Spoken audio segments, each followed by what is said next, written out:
అందరికీ, మీరందరూ ఎలా ఉన్నారు? ఈరోజు అయితే మనం ఒక రెసిపీని ట్రై చేద్దాం. ఆ రెసిపీ ఏంటంటే మనకిప్పుడు హోటల్స్లలో పూరీస్తో కానీ దోశతో కానీ సర్వ్ చేసే ఆలూ కర్రీని ఎలా ప్రిపేర్ చేయాలో చూసేద్దాం. మేమైతే ఇక్కడ 4 ఆలూస్ తీసుకున్నాం. ఆ ఆలూస్ని ఇంకా బాయిల్ చేసేసి ఆఫ్టర్ బాయిల్ తర్వాత ఆ ఆలూస్ని కట్ చేసాం. ఆ తర్వాత దానికి రిక్వైర్డ్ ఆనియన్స్ 2 తీసుకొని అవి కూడా సన్నగా కట్ చేసుకున్నాం. ఈలోపు మా మమ్మీ అయితే దోశలు రెడీ చేస్తుంది. దోశలు వేయడం స్టార్ట్ చేసేసాను.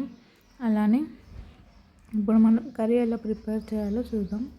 ఫస్ట్ కడాయి పెట్టేసి ఆయిల్ బాగా హీట్ అయ్యాక అందులో ఆవాలు జీలకర్ర వేసింది.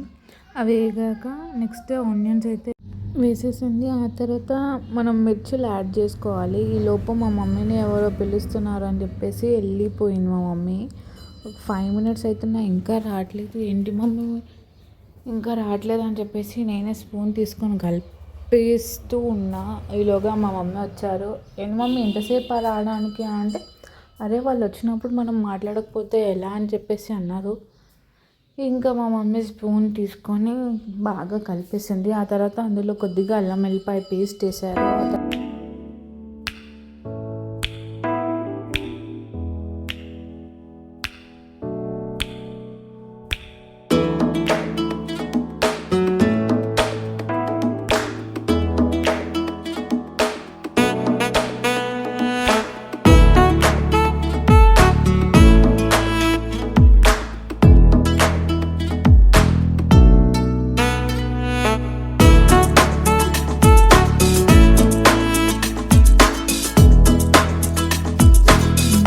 ఇంగ్రీడియంట్ వచ్చేసి మనం చిల్లీ పౌడర్ కొద్దిగానే యాడ్ చేసుకోవాలి. మనం ఆల్రెడీ మిర్చీస్ యూజ్ చేసాం కాబట్టి.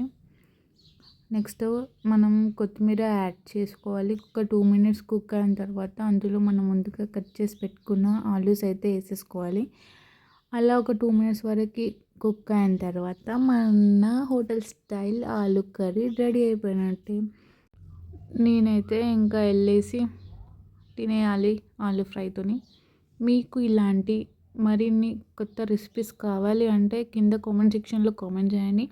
నెక్స్ట్ మన వీడియో కనుక నచ్చినట్లయితే లైక్ చేయండి, షేర్ చేయండి, సబ్స్క్రైబ్ చేయండి. ఇంకా బెల్ ఐకాన్ క్లిక్ చేయడం మాత్రం మర్చిపోకండి. Follow for more updates.